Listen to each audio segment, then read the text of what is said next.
성경 말씀 봅시다. 사사기 3장 12절부터 마지막 절까지 교독합시다. 사사기 3장 12절 제가 먼저 읽을게요. 이스라엘 자손이 또 여호와의 목전에 악을 행하니라. 이스라엘 자손이 여호와의 목전에 악을 행함으로 여호와께서 모압 왕 에글론을 강성케 하사 그들을 대적하게 하시매 에글론이 아몬과 빌레 자손들을 모아가지고 와서 이스라엘을 쳐서 정나무 성을 점령하니라. 이에 이스라엘 자손이 모압 왕 에글론을 18년을 섬기니라. 이스라엘 자손이 여호와께 부르짖음에 여호와께서 그들을 위하여 한 구원자를 세우셨으니 그는 곧 베냐민 사람 게라의 아들 벤손잡이 에웃이라. 이스라엘 자손이 그를 엿당하여 모압 왕 에글론에게 공물을 바칠 때에 에옷이 장이 한규피 때는 좌우에 날선 칼을 만들어 우편 다리 옷 속에 차고 공물을 모압 왕 에글론에게 바쳤는데 에글론은 심히 비둔한 자이었더라. 에옷이 곡물 바치기를 마친 후에 곡물을 메고 온 자들을 보내고 자기는 길갈 근처 돌드는 곳에서부터 돌아와서 가로되 왕이여 내가 은밀한 일을 왕에게 보하려 하나이다. 왕이 명하여 조문케 하라 하며 모셔선 자들이 다 물러간지라. 에옷이 왕 앞으로 나아가니 왕은 서늘한 다락방에 홀로 앉아 있는 중이라. 에옷이 가로되 내가 하나님의 명을 받들어 왕에게 고할 일이 있나이다 하며 왕이 그 좌석에서 일어나니 에봇이 왼손으로 우편 다리에서 칼을 떼어 왕의 몸을 찌르매 칼자루도 나를 따라 들어가서 그 끝이 등 뒤까지 나갔고 그가 칼을 그 몸에서 빼어내지 아니하였으므로 기름이 칼날에 엉겼더라. 에봇이 현관에 나와서 다른 문들을 닫아 잠그니라. 에옷이 나간 후에 왕의 신하들이 와서 다락문이 잠겼음을 보고 가로되 왕이 필히 다락방에서 발을 가리우신다 하고 그들이 오래 기다려도 왕이 다른 문을 열지 아니하느니라. 열쇠를 차여 열고 본즉 자기 주가 이미 죽어 땅에 엎드러졌더라. 그들이 기다리는 중 동안에 에옷이 피하여 돌 떠는 곳에 지나 스이라로 도망하니라. 그가 이르러서는 에브라임 산지에서 나팔을 불매 이스라엘 자손이 산지에서 그를 따라 내려오니 에웃이 앞서가며 무리에게 이르되 나를 따르라. 여호와께서 너희 대적 모압 사람을 너희의 손에 붙이셨느니라 하매 무리가 에옷을 따라 내려가서 모압 맞은편 요단강 나루를 잡아 지켜 한 사람도 건너지 못하게 하였고 그때에 모압 사람 1만 바람을 죽였으니 다 역사요 용사라 한 사람도 피하지 못하였더라. 그날에 모압 사람이 이스라엘의 수하에 항복하며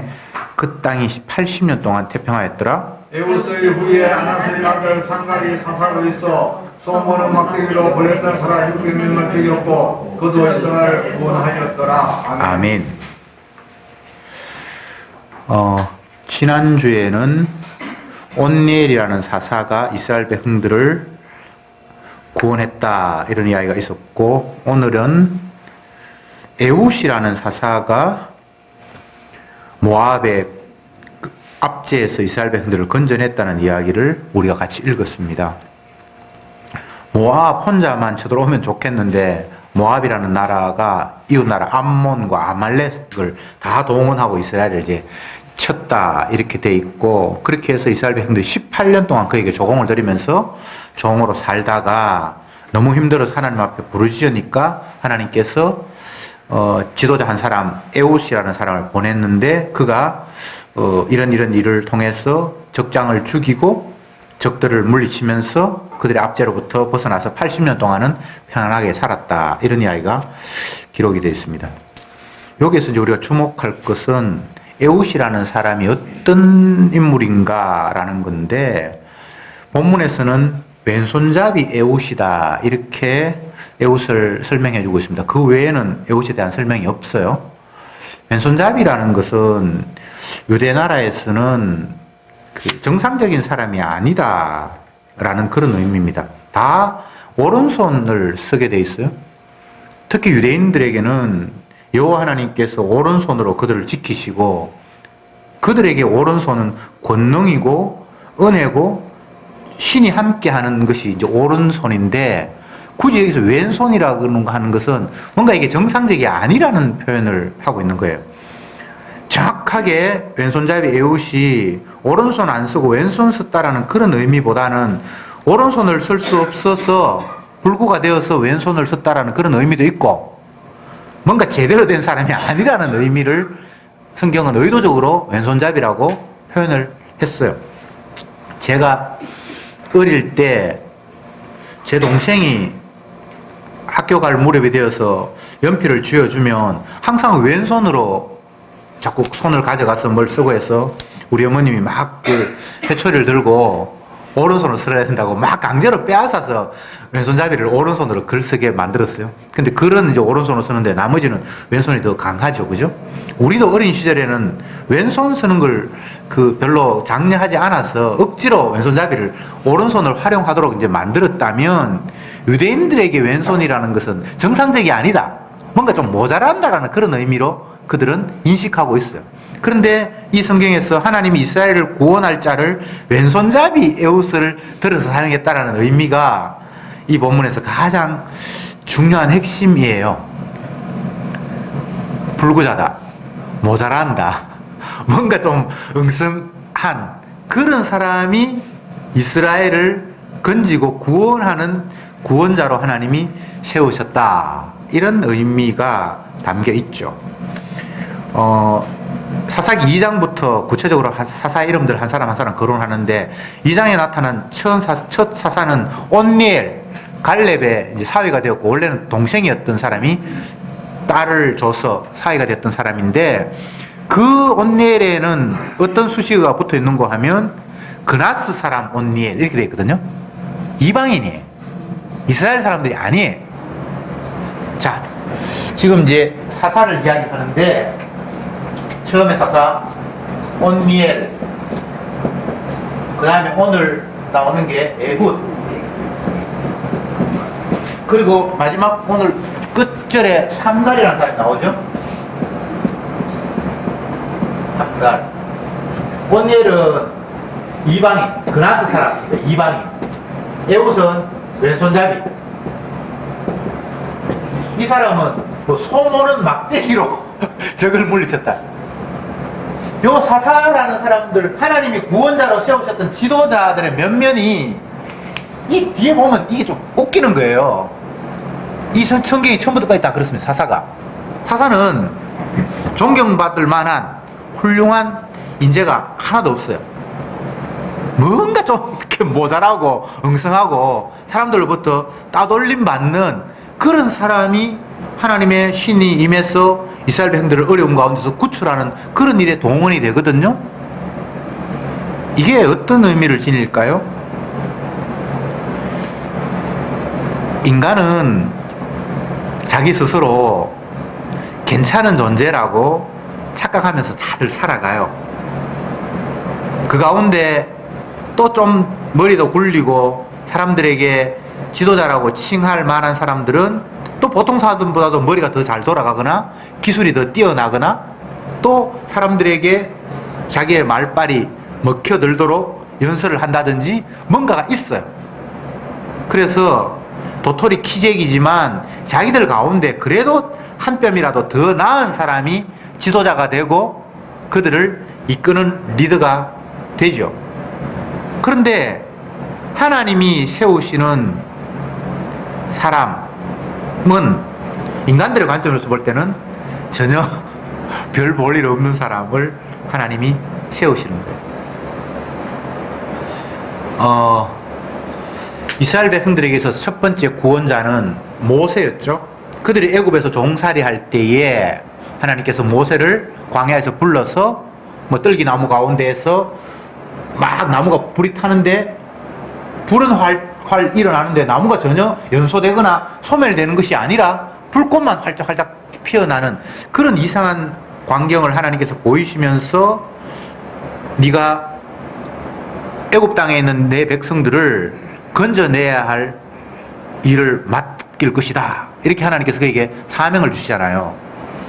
그 당시만 해도 모세가 대단한 사람은 아니었어요. 물론 그가 태어날 당시에는 그 아버지가 제사장이었고 그렇게 해서 뭐 레위 어쨌든 그 괜찮은 집안이라고 할 수 있지만 그 당시에 레위인이 뭐 특별히 괜찮은 사람들도 아니에요. 별 볼 일 없는 사람들이었어요. 그리고 모세가 태어날 때는 남자가 태어나면 다 산하 제한을 해서 죽여야 되는, 그래서 결국은 그 아이를 죽이지는 못하고 갈대 상자에 나일강에 띄어보내잖아요. 그랬는데 다행히 애굽의 공주들이 모욕하고 있다가 유대인 아이가 버려진 걸 주워서 양자처럼 왕궁에서 크는데 참 출신에 비해서 성장 과정은 괜찮았어요. 그죠? 히브리인의 아들인데 애굽의 공주의 아들로 자라났으니, 근데 그것도 잠깐뿐이에요. 시간이 들고 어느 정도 성장했을 때에 결혼도 하기 전에 우리를 이야기하면 뭐 한 20세나 그렇게 됐을까요? 그 정도 되어서 애굽 사람들이 자기 민족 유대인들을 괴롭히는 모습을 보면서 항의를 하고 또 유대인들끼리 같은 동포들끼리 싸우는 모습을 보면서 막 나무래고 꾸중하다가 어떻게 하다가 사람을 이렇게 죽여버렸잖아요. 그러니까 이제 자기도 위험에 처하니 그때부터 왕궁을 벗어나서 떠돌이 생활하다가 거리에서 여자를 만나서 이방인의 제사장의 딸과 결혼을 해서 양을 치면서 들판을 전전했던 그런 사람이 모세잖아요. 모세 별 볼 일 없는 사람입니다. 근데 하나님이 그 별 볼 일 없는 모세에게 나타나서 이 민족을 네가 건져서 내가 지시하는 땅으로 가라고 하나님이 일방적으로 모세에게 덮쳐왔어요. 그럴 때 모세가 처음 반응이 어땠습니까? 주님, 나 자신 없어요. 나는 말주변도 없고 리더가 될 만한 그런 자질이 안 돼요. 하나님이 세울 만한 사람 세우세요. 차라리 우리 형님은 말도 잘하니까 그런 사람한테 민족을 구원하라고 하지 저한테는 하지 마세요. 근데 하나님이 강제로 그 모세를 이끌고 애굽의 바로에게 가게 하시잖아요. 하나님의 선택이라는 건 늘 이런 겁니다. 잘난 사람, 똑똑한 사람, 리더가 될 만한 사람을 하나님이 리더로 세우는 게 아니에요. 그냥 아무것도 없는 사람, 능력도 없는 사람, 도저히 뭐 지도자로서의 어떤 자질이라든가 이런 게 아무것도 없는 사람을 그냥 일방적으로 찾아와서 네가 내일 해라. 왜 그럴까요? 똑똑한 사람을 하나님이 못 알아봅니까? 사람들도 사람들 가운데서 조금 더 재능이 있는 사람을 알아볼 수 있는데 하나님이 그런 거 못 알아보는 겁니까? 그건 아니에요. 왜 그럼 별 볼 일 없는 사람들을 하나님이 직분을 맡겨서 주의를 하게 하시는가? 사람이 하는 것이 아니라 주님이 하신다는 걸 극대화시켜서 보여주어야 하기 때문에 연약한 자를 들어서 사용하시는 거예요. 그러면 연약한 자 말고 똑똑한 사람도 있잖아요. 이렇게 또 이야기하는데 그 똑똑이가 하나님 일을 하는데 도움이 되는 건 전혀 아니에요. 그것과 상관이 없이 그냥 주님이 일방적으로 사용하시는 거예요. 사도 바울 같은 사람은 똑똑한 사람인데 하나님 똑똑한 사람 불렀다고 생각하는데 그 똑똑이가 하나님 일하는 데는 전혀 도움이 안 돼요. 그것과 전혀 상관이 없이 그냥 주님이 일방적으로 그를 끌고 가셔서 주거하셨습니다. 이건 내가 한 거 아니에요. 나는 심었고 아볼로는 물을 주었지만 자라나게 하시는 분은 여호와 하나님이에요. 이 말은 내가 뭘 해도 이거는 생명을 피어나는데 하나도 이거는 도움이 안 돼요라는 쪽으로 하나님이 사용하시는 거예요. 그런 차원에서 사사들은 그야말로 별 볼 일 없는 사람, 이방인을 사사로 세우고 병신 같은 왼손잡이를 하나님이 사사로 세우고 또 삼갈 같은 사람은 뭐 적들을 물리치는데 뭐 대단한 칼이나 이런 거 아이가 소모는 막대기로 지게작대기로 상대를 이겼다. 이게 왜 이런 이야기를 하는 거예요? 모세가 이스라엘 백성들을 인도하는 가장 가시적으로 드러난 것이 지팡이에요. 지팡이는 사막 지역을 다니면서 누구나 다 들고 있는 거예요. 뱀이 오면 물리치기도 하고 나뭇가지 같은 것도 치고 그게 특별한 거 아니에요. 우리가 길 가다가 산에 오르다가 불편하면 나뭇가지 하나 끊어서 지팡이 이렇게 사용하잖아요. 그런 거란 말이죠. 근데 그게 홍해를 가르고 또 산에 올라가서 그 모세 지팡이가 위로 올라가니까 적들이 물러가고 지팡이가 대단한 게 아니에요. 아무것도 아니라는 거예요. 그 지팡이는. 그런데 놀라운 것은 주님의 손에 잡혀 있다라는 게 능력이에요. 개인의 자질을 묻는 게 아닙니다. 주님이 그를 사용하고 있다는 거예요. 사사가 대단한 사람이 아닙니다. 그러니까 대단하지 않다는 걸 보여주기 위해서 바보 멍청이 왼손잡이, 오늘 이야기하면 불구자 이 말입니다. 18년 동안 이스라엘 백성들이 모압의 종이 되어서 조공을 드리고 그들이 요구하면 또 무엇을 갖다 바치고 종으로 살았는데 그 압제가 너무 심하니까 도저히 안 돼서 하나님 앞에 백성들이 부르짖죠. 주님, 이렇게 해서 도저히 못 살겠습니다. 우리를 구원해 주세요.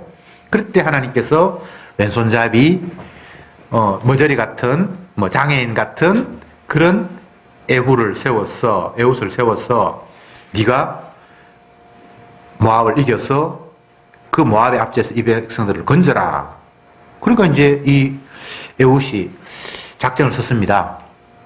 조공을 바쳐야 될 그런 때가 되어서 사람들은 이제 곡식을 가지고 그 모압 왕에게 찾아갔고, 에훗은 왼손잡이인데 오른손을 못 쓰니까, 왼손밖에 못 쓰니까 반대편을 오른편에 이제 왼손잡이니까 오른쪽 편에 칼을 몰래 옷에 감추고 그에게 찾아가서 조공을 드리고 난 이후에 조공 드린 사람들은 이제 떠나가고, 왕이여, 제가 은밀하게 왕께 드릴 말씀이 있습니다. 이렇게 해서 몰래 이제 둘이 독대를 했는데 칼을 뽑아서 왼손으로 찔러서 그가 죽었고, 그리고 그가 죽었다는 사실을 당장 이제 모르니까 문을 걸어 잠그고 에훗은 이제 도망을 갔는데 한참 있어도 왕이 문을 안 여니까 문을 따고 보니까 이미 죽어 있었고, 그래서 자기는 이미 자기 지역 에브라임 동네로 가서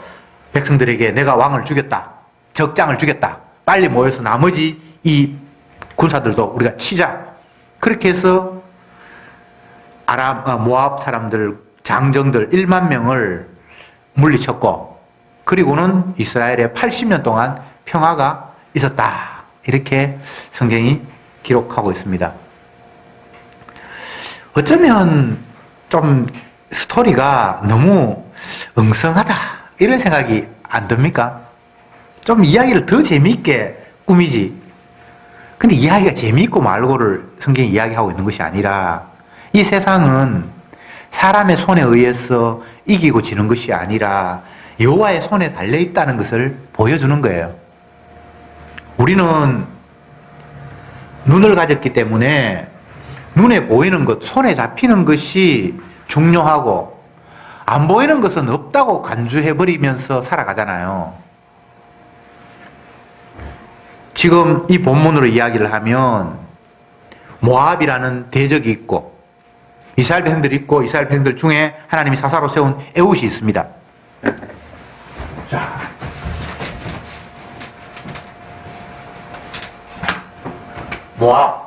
모압이라는 적들이 있고, 여기 이스라엘이 있는데 여기는 모압에 왕이 있을 거고, 그죠?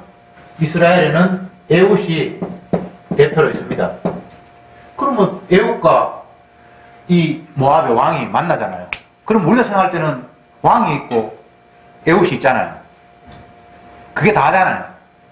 그런데 그 배경에 여호와 하나님이 계시고 사단이 있는 거예요. 보이는 것이 전부가 아니에요.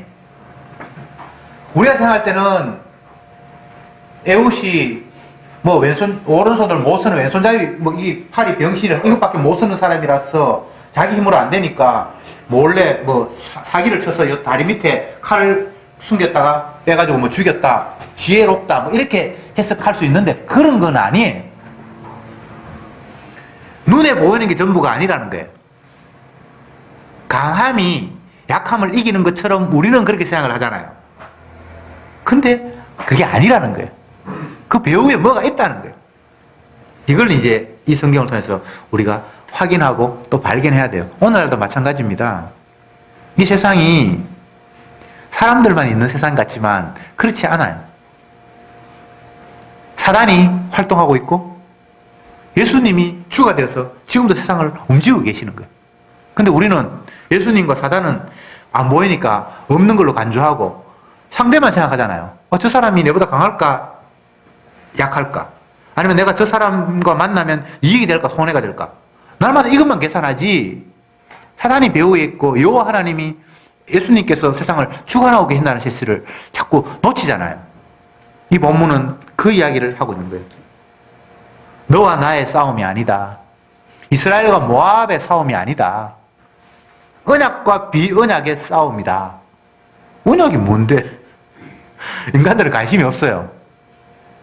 언약이 성패를 좌우한다고 믿지 않기 때문에, 힘이 성패를 좌우한다고 철저히 믿기 때문에 힘을 기르려고 하지 언약을 관심 갖지 않아요. 그렇게 하다가 이스라엘 백성들이 망했잖아요. 이스라엘은 단 한순간도 강한 무기를 지니면서 군사들을 배양하고 그런 역사가 없어요. 하나님이 그걸 허락하지 않았어요. 아브라함이 가나안 일대를 이사를 가서 조카 롯이 잡혀가고 했을 때에 집에서 기르는 318명의 종들을 데리고 나라를 쳐서 이기거든요. 종들은 전쟁하는 사람이 아니잖아요. 근데 다른 나라는 이미 전쟁의 체제를 갖추고 무기를 갖추고 질서 체제가 있잖아요. 집에서 일하는 종들 데려가서 전쟁한다는 게 말은 전혀 말이 안 되는 이야기예요. 근데 그런 일이 일어나잖아요. 그건 힘과 힘의 전투가 아니다. 언약과 비언약의 싸움이다라는 걸 보여주는 거죠. 안 믿는 사람들은 언약을 안 믿으니까 힘을 의지할 수밖에 없고 사람이 전부예요. 상대가 전부고 내가 전부예요. 그러나 성도는 그 보이는 게 전부가 아닌 다른 무엇이 더 크게 작용하고 있다는 걸 늘 깨닫는 거예요. 그래서 인간들은 소유의 확대, 소유의 증가, 자기 능력에 힘을 뻗칠 수 있는 것을 점점 더 확대시켜 나가는 것이 가장 지혜로운 방법이라고 그런 수단을 쓰면서 살아가요. 그런데 성도는 그게 아니에요. 내가 내 소유를 늘려야 될 이유가 없고 현재 내가 가지고 있는 것이 내 소유가 아니라 주님의 것이에요. 이게 많다 적다는 게 하나님 일하는 거하고는 별로 관계가 없어요. 오히려 약한 데서 주의 능력이 더욱더 강해짐이라. 그래서 사도 바울은 소유하려고 생각하지 않았어요. 가지려고 생각하지 않았어요. 내 것 아무것도 없어요. 다 주의 것이에요. 성도가 그런 존재잖아요. 너는 많이 가졌네, 나는 없다. 그런 비교를 해야 될 이유가 없죠. 손이 발들어 너는 쓸데없다 하거나 할지 못한다.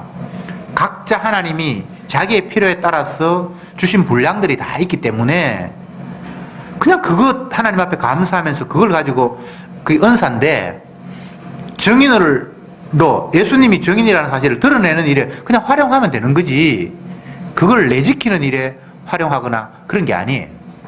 세상에서는 학벌이 필요하고 재물이 필요하고 인맥이 필요하고 왜? 위험하고 어려울 때에 그런 연줄이 나를 지켜줄 수 있다고 생각하기 때문이죠. 근데 성도는 자기를 지켜야 될 이유가 없어요. 왜? 내가 내게 아니니까. 내가 내게 아니라는 말이 어법으로는 말이 안 돼요. 처음에 내가라고 얘기해놓고는 내게 아니라는 말이 안 되는데 그렇게밖에 말할 수 없어요. 나라는 단어에는 내 것이 되었고 나의 소유다라는 소유격이라는 형태로 문장이 만들어지잖아요. 그런데 그게 말이 안 되는 거예요. 피조물은 자기의 것이 아무것도 없어요. 만드신 분의 것일 뿐이에요. 그래서 피조물이에요. 지음받은 존재예요. 지음받은 존재. 지음받은 존재는 자기의 것이 없어요. 창조주만이 소유가 있는 거예요. 이거 무슨 말인지 이해가 되죠? 피조물은 자기 소유가 없다니까. 창조하신 분만 자기의 소유가 있어요. 너는 내 것이다. 너는 내 것이 아니다. 라는 이야기는 여호와 하나님, 신약으로 이야기하면 예수 그리스도만 할 수 있는 이야기지 피조물이 내 것, 네 것 그런 건 없어요. 주님 있게 하셔서 있는 것 뿐이에요. 그러니까 그 믿음이 와서 자기를 정확하게 이해한 사람은 주가 가라 하면 가고 오라 하면 오나이다. 이 말밖에 못하는 거예요. 자기 병사가 자기 권한에 있는 게 아니라 더 높은 사람의 권한에 있는데 자기에게 잠깐 명령하도록 자기 수하에 두었다는 거예요. 그래서 이게 내게 아니에요. 더 높은 사람이 시키면 그냥 이들을 동원해서 그냥 순종하는 것 뿐이라는 거예요. 그건 지혜로 깨닫는 게 아니고 머리가 좋아서 깨닫는 게 아니고 그냥 주의가 은혜가 오니까 그 현실이 그냥 보이는 거예요. 나도 아무것도 아니야.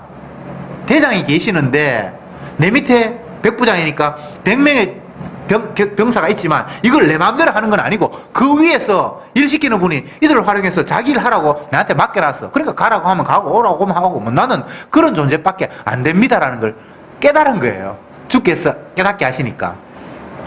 머리 좋은 거 아닙니다. IQ가 좋아서 아는 거 아니에요. IQ를 따지고 또 뭔가를 따지는 것은 자기 소유화 시키려고 하는 죄악 때문에 파생되는 거예요. 내 소유가 없기 때문에 IQ가 좋을 필요도 없고 특별히 무엇이 내게 있어야 유익하거나 없어야 유익하다라는 그런 생각 자체를 성경은 용납하지 않아요. 사도 바울이 몸에 가시가 있어. 쉽게 이야기하면 질병입니다. 질병. 엄청난 질병.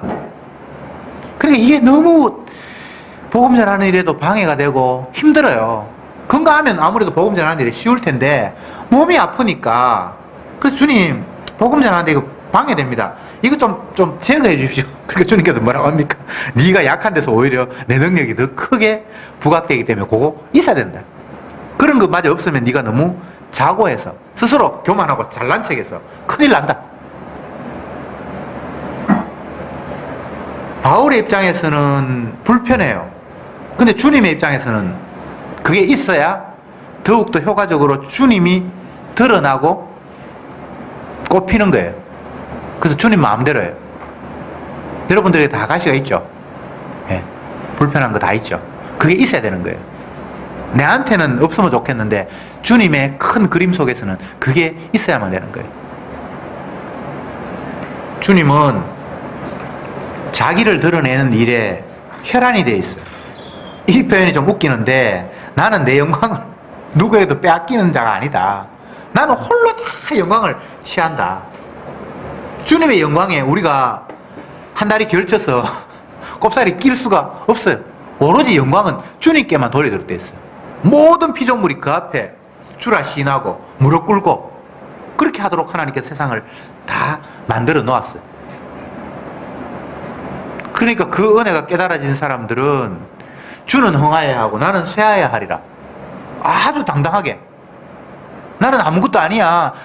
너희들이 자꾸 내가 뭐 세례를 베풀고 하니까 내가 대단한 일인 것처럼 착각을 하는데 물세례가 아무것도 아니야. 불과 성령으로 세례를 줄 뿐이 내 뒤에 오신다는 걸 나는 증거하기 위해서 그냥 폼 잡는 거야. 이거는 그냥 액션만 취하는 거야. 이게 아무 의미가 없어. 물세례 안 받아도 아무 상관이 없어. 난 아무것도 아니야. 아니 아무것도 아니라는 놈이 왜 자꾸 행동을 하고 뭐 대단한 일을 하는데. 그러니까 나는 그냥 광야에 외치는 자의 소리야. 그게 무슨 말입니까? 소리라는 건 지가 뭘 하려고 해서 말하는 게 아니고 그냥 위에서 뭘로 이야기하면 쉽겠습니까? 제가 그 울산에 부두 앞에 갈 일이 있어서 또 가니까 큰 트럭이 곡물 실은 트럭이 와서 바다 앞에 대고 그 곡물을 배에 싣는데 사람 그 슬라이딩 같은 그 미끄럼틀 같은 그런 것들이 쭉 나오더니만 차에 있는 곡물을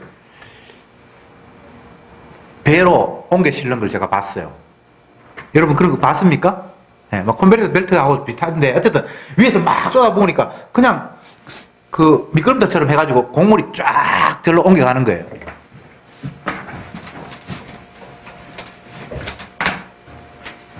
바다에 이제 배가 떠 있고 옆에 이제 큰 차가 있어요. 이게 차예요. 그 차가 이렇게 뭐 이렇게 미끄럼틀 같은 거 이렇게 이 배 쪽으로 옮기면서 여기서 곡물이 쫙 이렇게 흘러가는 거예요. 세례 요한은 소리라고 했을 때 이런 미끄럼틀 같은 그런 역할을 한다는 거예요. 자기가 뭔가 의미가 있어서 누구에게 뭔가 하고 그런 게 아니고 주님이 내 아가리를 통해서 뭔가 말을 하게 하시지 나는 왕왕 짖는 것 뿐이라는 거예요. 네가 뭔데? 난 그 소리야. 내한테 주목하지 마. 내가 세례를 줬는데 세례가 아무것도 아니야. 이건 흉내내기 지나지 않아. 물세례 이건 아무 의미가 없어. 장차 불과 성령으로 세례 줄 분이 계시다는 사실을 내가 보여주기 위해서 그냥 이렇게 그냥 물세례가 흉내내게 하는 거야. 이게 증인된 사람, 성도의 삶이에요. 그러니까 누가 우리를 주목한다고 해서 여러분들 우쭐댈 이유가 아무것도 없어요. 그냥 미끄럼틀이라니까? 나는 아무것도 아닌데 나의 몸을 이용해서 그냥 주님이 뭔가를 실어서 그냥 저쪽으로 옮기는 일에 활용하는 거예요. 파이프 같은 거, 파이프가 내용물을 결정하지는 않잖아요. 그냥 내용물이 흘러가서 저쪽으로 그냥 이송하는 거 말고는 파이프가 하는 일이 없어요. 아, 파이프 대단하네. 저쪽에서 원유가 막 오는데 파이프가 원유를 생산하는 게 아니잖아요. 그냥 이동하는 일에 자기는 그냥 동원되는 것 뿐이잖아요. 그리고 자기는 아무것도 아니에요. 이 세상의 사도, 성도, 사사 아무것도 아닙니다. 주님이 활용하셔서 미끄럼틀처럼 그냥 자기는 그 역할을 그냥 하는 것 뿐이에요. 여러분들이 복음을 깨달으면 인간을 바라볼 때에 결코 그 인간 자체를 큰 의미를 두거나 존귀하게 생각할 이유가 없음을 알아요. 그냥 주님께서 사용하시는 도구구나. 그게 다예요. 위대하거나 대단하거나 막 그 앞에 꺽뻑 주워가지고 나는 당신만 섬기겠습니다. 그럴 이유가 없어요. 당신이 나의 모델입니다. 미쳤어요. 죄인인데 도울 힘이 없는 인생을 의지하지 말라. 그 인생 그거 네가 볼 때 되게 잘난 것 같이 보여도 아무것도 아니다. 그냥 그게 겨우겨우 숨 쉬고 있는데 주님이 숨 막아버리면 그거 아무것도 아니거든. 사람을 무시하라는 이야기를 제가 하는 게 아니고 성경이 인간을 그렇게 규정하기 때문에 우리도 똑같이 주님의 관점에서 사람을 그냥 그렇게 보면 돼요. 뭐 잘났고 못났고 뭐 돈을 벌고 못 벌고 차가 뭘 있고 그건 다 마이가 심어준 허상이에요. 있으면 뭐 할 건데요. 없으면 또 어떤데요. 그게 결코 나의 소유가 아니기 때문에 주님이 자기 자신을 증거하라고 주신 은사들 가운데 한 파편이에요. 은사가 저 사람은 이게 있고 이 사람은 있는데 그걸 가지고 서로 시기하거나 할 이유도 없어요. 오전에 제가 최적화 시켜놨다고 그렇게 말씀드렸는데 성도는 주님의 복음을 위해서 주가 우리를 최적화 시켜놨어요. 아주 주님을 잘 증거하게끔 사도 바울에게 찌르는 가시는 최적화된 겁니다. 그거 없어서 더 효율적으로 일하는 게 아니에요. 그래서 자기에게는 불편한 요소일지 모르지만 주님의 관점에서는 그게 반드시 필요한 거예요. 공중에 나는 새, 들에 핀 백합화, 주가 기르시나니, 성경에 그렇게 돼요. 주가 기르시나니 하물며 너희일까 보냐. 그런데 공중에 나는 새도 많이 굶어 죽어요. 눈이 많이 덮이고 하면 먹을 것을 걔들은 못 찾잖아요. 눈에 가리면 곡식 못 찾잖아요. 그럼 많이 굶어 죽어요. 사자도 굶어 죽어요. 사자 굶어 죽는 거 여러분 모릅니까? 큰 거, 덩치 큰 거, 힘이 강해서 누구나가 다 잡아먹을 수 있는 그런 강자들도 먹을 것이 없어서 굶어 죽는 경우가 있어요. 그런데 그걸 다 포함해서 주가 기르시는 거예요. 기르신다라는 말을 계속해서 먹을 걸 준다라는 그런 식으로 해석하면 안 돼요. 살릴 만큼 주님께서 필요한 따라 살린다는 이야기예요. 무슨 말인지 아시겠습니까? 네. 들에 핀 백합화가 생명이 뭐 예를 들어서 5년이다 아니면 1년이다 1년 동안 화려하게 피는 게 아니라 어떤 때는 얼어 죽기도 하고 시들기도 하고 해요. 근데 기를 때까지는 주님께서 기르시는 거예요. 그런 측면이란 말이죠. 저와 여러분들도 주님께서 기르시는 거예요. 자기 필요에 따라서. 주님 왜 저는 요 정도밖에 안 기르십니까? 아니 그게 하나님이 그까지 하게 돼 있는 거예요. 우리 어머님 요양병원에 새로 옮겼는데 38살 됐는가 아가씨인가 한 사람이 있다고 그렇게 얘기를 하는 거예요. 어릴 때부터 난장애로 살다가 병이 왔어. 그렇게 입원해 있는데 인간적으로 보면 38살 된 사람이 요양병원에 있다는 게 사실은 상식적이지 않잖아요. 근데 그 주님께 사시는 거예요. 그만큼. 인간들은 자꾸 평균을 내고 보편을 이야기하고 보편과 평균에서 벗어나면 이상 뭐 지무다 그러고 천재지변이라 그러고 이렇게 얘기를 하는데 그거 말이 안 되는 거예요. 그냥 주님의 일상이에요. 왜 똑같아야 되는데요? 우리는 내가 경험한 그 좁은 테두리 안에서 내 나름대로의 어떤 그 통계를 내고 이렇게 해서 그것이 정상인 것처럼 그렇게 생각을 해요. 근데 내가 알지 못하는 저쪽에서는 내가 정상이라는 게 정상이 아니라 뒤죽박죽 되어 있어요. 밤 11시 30분이 됐는데 해가 떡 떠 있으니까 정말 이상한 거예요. 나는 한 번도 경험해보지 못했는데 아무리 여름이라도 밤 8시 되면 나는 해가 지는 게 당연했는데 러시아의 어떤 지역에 가니까 11시 반이 됐는데 해가 떡 떠 있는 거예요. 이게 머리가 복잡해지는 거예요. 제가 무슨 얘기를 하는가 하면 인간이 알고 있는 상식, 당연하다라고 이야기하는 것은 지극히 작은 자기 소견에 자기 경험에서 그게 당연한 거예요. 그걸 벗어나 버리면 내가 이게 뭐 이상하다고 생각하잖아요. 근데 이상한 게 하나도 없다니까. 오늘날 경제가 너무 힘들어서 아이들이 취직도 못하고 시험만 치면 뭐 기본적으로 20대 1, 30대 1. 30명 중에 한 명 뽑는다는 거예요. 이거는 정말 확률적으로 보면 진짜 무서운 거거든요. 근데 옛날에는 우리가 그런 걸 경험하지 못했는데 어떤 특수한 분야에는 그런 게 있지만 대부분 그런 게 아니었는데 이런 사태가 오니까 이상하다고 생각하는 거예요. 이상한 게 아니에요. 내가 예전에 경험하지 못했을 뿐이지 이상한 게 아니에요. 미국의 어떤 지역은 이상 기온이라고 막 뉴스에 이야기하면서 체감 온도 60도. 평소에는 안 이랬대요. 또 호주에는 47도. 너무 더워가지고 지금 이상 기온이라고 난리예요.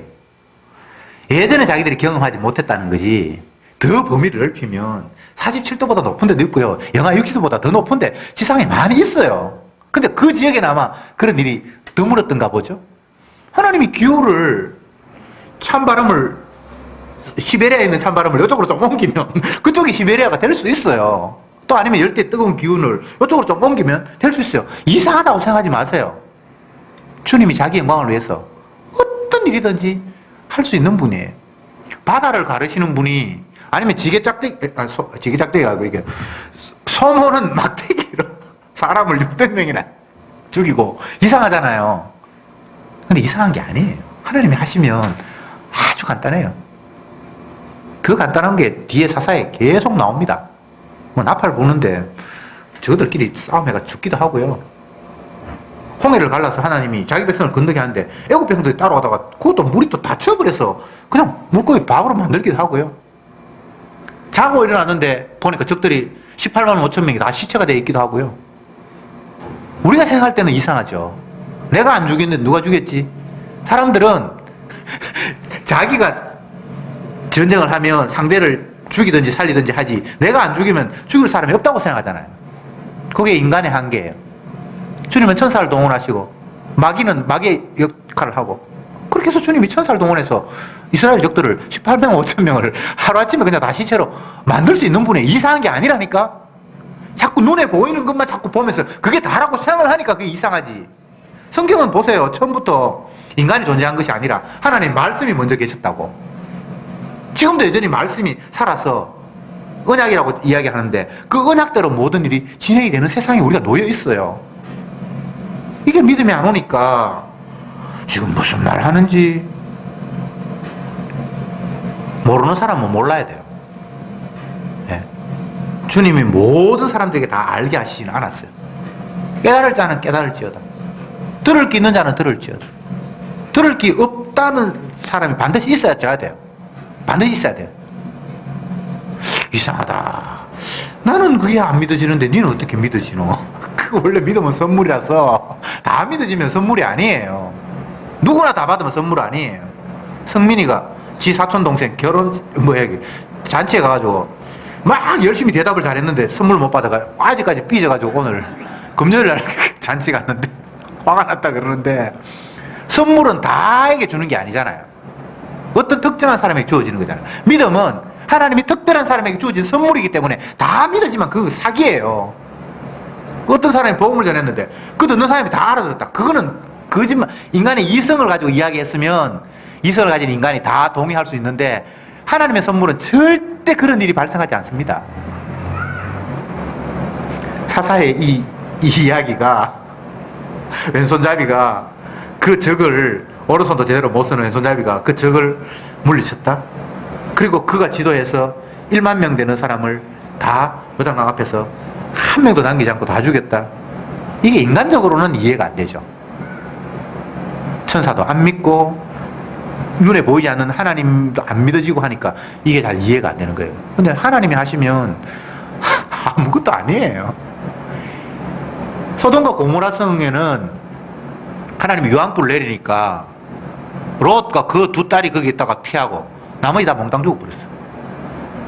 노아 홍수 시대에는 하나님 이 세상에 있는 지구의 모든 인류들을 방주에 들어가는 8명 빼고 다 멸망시켜버렸어요. 사람의 손을 빌렸습니까? 아니에요. 주님이 직접 하셨어요. 그러니까 주님이 직접 한다고 생각하면 안 된다, 이상하다, 뭐 특별한 일이다. 특별한 일이 아무것도 없어요. 다시 말씀드립니다. 우리는 내가 경험한 좁은 범위 내에서만 이해하기 때문에 그런 일만 일어나면 그거는 늘상 일어나니까 당연하다고 생각하고, 내 경험 밖의 일을 경험하면 이상하다고 생각하잖아요. 이상한 게 아니고 내 경험 밖이라고 그냥 생각하면 돼요. 이상한 게 아니에요. 여러분 경험이 얼마나 대단합니까? 아무것도 아니잖아요. 뭐 70년 80년 그만큼 여기 지금 못 살았는데 뭐 60년부터 뭐 한 4, 50년 살았는데, 그게 인류 긴 역사에 보면 진짜 한 점에 지나지 않잖아요. 근데 우리가 말만 얼마나 알겠습니까? 아니, 공부를 했으면, 책을 읽었으면 얼마나 읽었겠어요. 그래서 제발 그것 때문에 좀 아는 척 하지 마세요. 알면 뭐 얼마나 알겠어요. 하기야 뭐 저도 아는 척하고 떠드는데, 이거는 하나님의 크다라심 앞에는 아무것도 아닌 거예요. 그래서 날마다 스스로, 주님, 이건 아무것도 아닙니다. 나는 모릅니다. 나는 무능합니다. 그 이야기를 나도 모르게 자꾸 입 밖으로 할 수밖에 없어요. 왜? 너무나 내가 예상치도 못한 일들이 계속해서 나에게 몰려오고 닥쳐오니까. 자기 백성을 구원하는데 아들을 대신 죽여서 그 아들의 피를 묻혀서 구원한다. 이건 인간이 상상할 수 없는 이야기예요. 왜 자기 아들을 죽입니까? 그러니까 우리가 상상을 못하는 거잖아요. 근데 그게 사실이거든요. 자기 아들을 아끼지 아니하고 내어주시니, 그게 하나님이잖아요. 왜 내어주시는데요? 자기 택한 백성 살리려고. 그래, 이거는 인간적인 상식으로는 뭐가 맞질 않아요. 능력 많으시면 굳이 아들 죽이지 말고, 아버지가 왜 나를 버리셨습니까? 그런 비참한 부끄러운 환경 만들지 말고 그냥 낚싯대도 건지듯이 건지면 되는데 왜 그런 일을 하셨을까요? 그 인간은 답이 없어요. 몰라요. 그래서 주님이 그렇게 그러면서 주님은 자기의 사랑이, 내 사랑이 얼마나 대단한 것인가를 너에게 보여주기 위해서 나는 이런 방법을 취했다고 주님이 말씀하시는 거예요. 인간에게 아들을 주신 이유가, 자녀를 주신 이유가 하나님의 자녀를 조금이라도 이해하라고 자녀를 주신 거예요. 여러분은 무엇을 위해서 아들을 대신 내놓을 수 있습니까? 이거 있을 수 없는 일이에요. 그보다 더 귀한 게 없는데. 주님은, 여호와 하나님은 그 일을 하셨다는 거예요. 이거보다 더 큰 사랑이 없어요. 사랑은 여기 있나니. 우리가 하나님을 사랑한 것이 아니라 하나님이 우리를 사랑하사 자기 아들을 화목제물로 내어주신 이것이니라. 그 하나님의 자기 아들 내어주심이라는 그 사랑 앞에 인간들이 친밀하고 정 좀 들었다고 그걸 사랑이라고 말을 할 수가 없도록 되어 있는 거예요. 주님 앞에. 우리는 자기 아들을 내줄 수가 없어요. 뭐 손양원이 뭐 자기 아들 내줬다는데 내준 게 아니에요. 어쩔 수 없이 그렇게 된 거예요. 어디 주님의 사랑 앞에 인간의 사랑을 논합니까? 그보다 더 교만한 게 없지. 솔직히 난 사랑 못합니다. 그냥 이렇게 얘기하면 돼요. 어떻게 우리가 사랑이 가능한 거예요? 주님이 자기 사랑을 이야기할 때에는 이것 외에는 사랑이 없어라고 입을 탁 막는 식으로 일을 하시는 거예요. 그러니까 사랑이 없어요. 나도 좀 사랑하는데 그거 사랑 아니에요. 그냥 지정에 자기 목마름에 그냥 흉내낸 것뿐이에요. 말씀을 정리하면 이렇습니다. 주님은 인간을 보면서 불쌍히 여겨서 구원하고 그런 분이 아니에요. 인간이 불쌍하면 소돔과 고모라 성의 사건을 일으키거나 이스라엘 백성들이 바벨론에 포로 잡혀가서 막 죽고, 포로 잡혀간 사람은 살아있지만 그 과정에서 수많은 사람들이 죽어 자빠지거든요. 이방 나라가 예루살렘 성을 2년 반, 3년 반 동안 포위해서 그 안에서 엄마가 오늘은 네 아들 삶아 먹고 내일은 내 아들 삶아 먹자고 그런 환경을 만드신 분이 여호와 하나님이거든요. 하나님 사람 사랑 안 합니다. 이스라엘 백성들 다 구원하는 게 아니에요. 그러면 성경 말씀에 모순이 생기잖아요. 이스라엘 백성들을 엄청나게 죽이시는 분이에요. 하나님이 자기 백성을 죽인다니까? 하나님이 자기 아들을 죽였다니까? 그런데 왜 자꾸 인간들은 하나님이 우리를 살려줄 거라고 자꾸 착각을 해요? 그건 내가 지닌 가짜 하나님이에요. 내가 이렇게 어려우니까 하나님이 도와주겠지. 하나님은 어렵다고 도와주는 분이 아니에요. 어렵다고 하나님이 이스라엘 백성들의 사사를 보낸 하나님이 아니에요. 이스라엘 백성들이 어려움을 겪을 때 얼마나 비참한 일이 많은지, 먹을 거 없어서 뭐 아들 삶아 먹었다 했으면 더 이상 말할 게 없잖아요. 3년 6개월 동안 비가 내리지 않았어. 선지자가 굶어 죽을 지경이니까 하나님이 이방 지역에 있는 사람을 찾아가서 마지막 떡 한 1인분 먹고 죽으려고 그거 빼뜨리려고 한 건 아니고 내부터 먼저 먹을 걸 주고 너희들끼리 떡을 구워 먹던 사람 뭐 있어야지 주고 또 구워 먹죠. 이런 상황은 나중에 뭐 떡이 더 생겼다 이 이야기를 하는 것이 아니라 하나님이 심판하시면 언약을 어겨서 주님께서 화를 내시면 무섭다는 걸 보여주는 거예요. 얼마나 무서운 분입니까? 근데 우리는 뭐 사장님이 무섭고 나한테 월급 주는 사람이 무섭지 여호와 하나님이 무서운 분이 아닌 거예요. 뭐 시간 되면 뭐 성경 보고 뭐 시간 되면 예배 드리지 뭐 바쁘면 안 하고 뭐 내가 마치 마음껏 내 편리에 따라서 하도 되고 안 해도 되는 것처럼 그렇게 우리는 그냥 살아가는 거예요.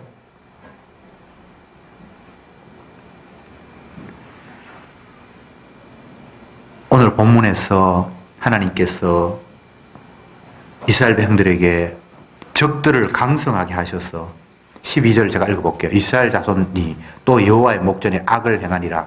이스라엘 자손이 여호와의 목전에 악을 행함으로 여호와께서 모압 왕 에글론을 강성케 하사 그들을 대적하게 하셨습니다. 적들을 강성하게 하시는 분이 여호와 하나님이에요. 그리고 그 강성한 그들이 침략해서 이스라엘 백성들을 괴롭히는 것도 여호와가 하신 거예요. 여러분 주위에 어떤 사람이 갑자기 강성해지고 하면 배합하지 마세요.